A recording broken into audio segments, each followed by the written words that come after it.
done a lot of really stupid things, all in the name of being skinny. I have drank detox teas that made me shit myself on purpose. I weighed lettuce leaves so that I could track every single calorie in MyFitnessPal. I used to scream at the work phone when it rang just a minute before my intermittent fasting break ended, because then it was delaying how long I could eat. Sorry. And I replaced every source of carbs and joy in my life with cauliflower. And did all of this effort that I put in actually work long term? Well, look at me. Obviously not. And it's okay if it makes you feel a bit uncomfortable by me saying that, because we are told that being fat is the worst thing that you can be, and that being skinny is the thing that will make you confident, happier, smarter, prettier, richer. A UK study found that approximately 1/3 of young women would be okay with dying an entire year earlier if it meant that they'd be thin. And I get that, because 6 years ago, if you told me that I could do a deal with the devil where I would lose 20 years off my life in order to lose 20 kilos, I would have jumped at the chance. I would have been standing at the gate to hell with a pen in my hand, ready to sign, a smile on my face, and a whole new wardrobe of clothes ready to go. Because I spent 16 years struggling with my body, all in the name of being thin. And when I look back over my life, it was like I got to that point where, probably about 6 years ago, I got to the point where I couldn't go on anymore with that cycle of lose weight, gain weight, diet, binge, oh my God, you look so incredible compliments versus total deafening silence, love myself, hate myself. Like, I couldn't go on with that cycle any longer. But before I tell you about that turning point, my rock bottom moment, let me explain how I got there. So I started believing that my body was bad when I was 10 years old. Now, I grew up as a confident kid. I loved being the centre of attention, always putting on a bit of a show. I loved wearing bright, colourful clothes. And I was convinced that every single boy in my grade 4 class secretly wanted to be my boyfriend. And it's not like I grew up with a mum who dieted all the time or who put me on Weight Watchers when I was a teenager, like so many of my clients' parents did. But when I hit puberty and my body changed, it was like my confidence evaporated. I could no longer look at my own body without comparing it to the other girls around me, like girls at school who were shorter, more feminine, prettier, thinner than me. I used to look at those Dolly magazines that I would smuggle home from school in year 7, and all I would see was the thin celebrities, pedestaled as the pinnacle of beauty. And it made me feel like my body was wrong. One of my most vivid memories is from health class in year 8, where they made us all weigh ourselves and then yell out our weights in front of the entire class so that we could plot them on a graph. And I can still now feel that sick pit of shame in my stomach as I heard the girls around me yelling out weights that started with a 3 or a 4 when I knew that my number started with a 5. I would sit there my heart rate increasing, just frantically trying to think of a way to get out of it, wishing that the ground would swallow me whole. I spent my teenage years wishing that I could take scissors to cut the fat off my stomach, or wishing that I had enough discipline to be anorexic. Standing there in 2016, I was looking over the Grand Canyon, and I looked down at a photo of myself that had just been taken.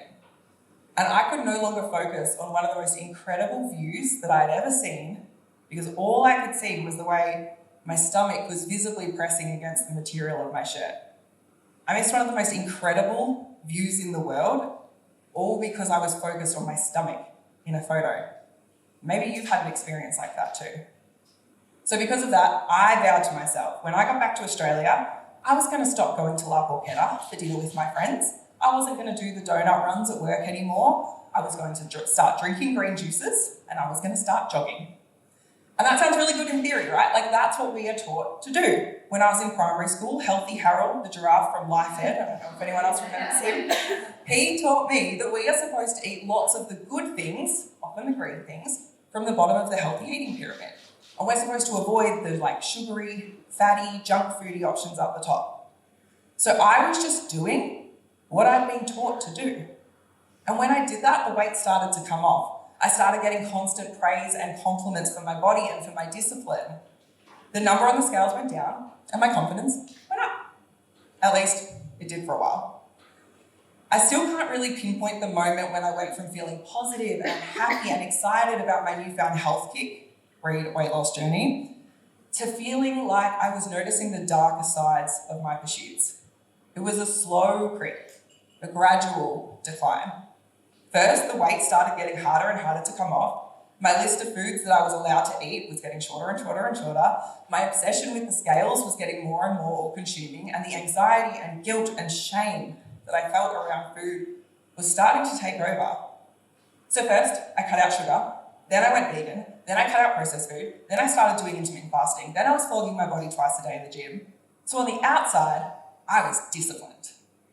But on the inside, I was spiraling. I was getting more and more obsessed with my body and with food.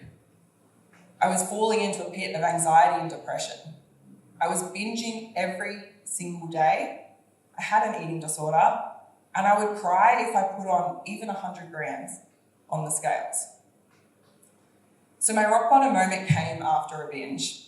I was sitting on my bed, surrounded by empty food wrappers, and a decimated gift basket full of beautiful Tasmanian treats that I'd been sent for my birthday.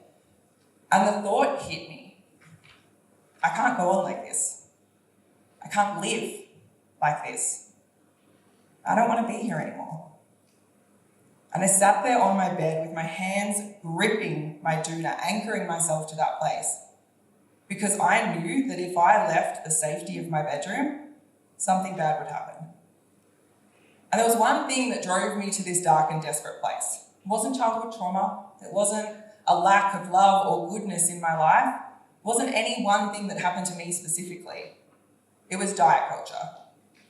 So diet culture is a system of beliefs that equates thinness with health. It sets arbitrary rules about how we should eat. And it teaches us that our appearance is tied up with our self-worth. It tells us that being fat is the worst thing that we can be, and that we should avoid being it no matter what the consequences to our mental or physical health. So diet culture is everywhere, and it is dangerous. In 2024, the diet industry was valued at approximately 110 billion Australian dollars. And when I learnt what diet culture was and how much money it makes profiting off our pain, it was like I had the wool pulled back from my eyes. Because it was the first time that I could actually question, what if my body isn't the problem? What if the problem is what I've been taught about my body? What if my insecurities are only my insecurities because old men in boardrooms decided that they should be so that they can sell more weight loss shakes or cellulite creams or Jenny Craig memberships? And it was this realization that set my life on an entirely new path. One where my worth wasn't dependent on the number on the scales. I had a healthy relationship with food, and I could finally break up with tracking every single calorie in my fitness pal. So I no longer believe the lie that confidence and happiness and self-love comes from having your goal body, because I had my goal body, and it was the worst place I have ever been in. And nowadays, I'm in one of the biggest bodies that I've ever been in. And I genuinely could not love my body more. I did a naked photo shoot in public, and I display those photos everywhere with pride for everyone to see. Last year, I ran a half marathon, and I enjoyed it so much more than I would have back in the day when I was obsessed with exercise.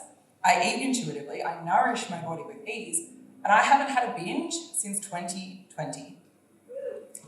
So basically, I no longer believe that lie that our goal body is the thing that is going to make us happy. And I'm no longer devoting 90% of my life to weighing 10% less.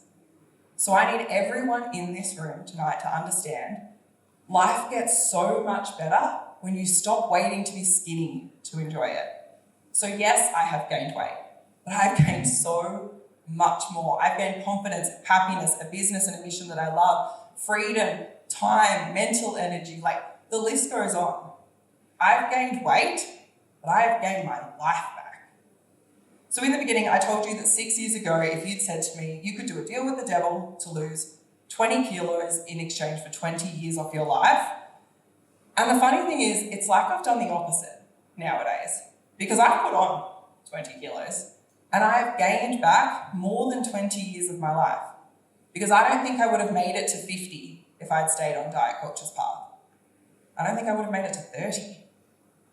So if you have ever felt like you needed to shrink your body in order to be worthy, I need you to know that you're not broken, you've just been lied to.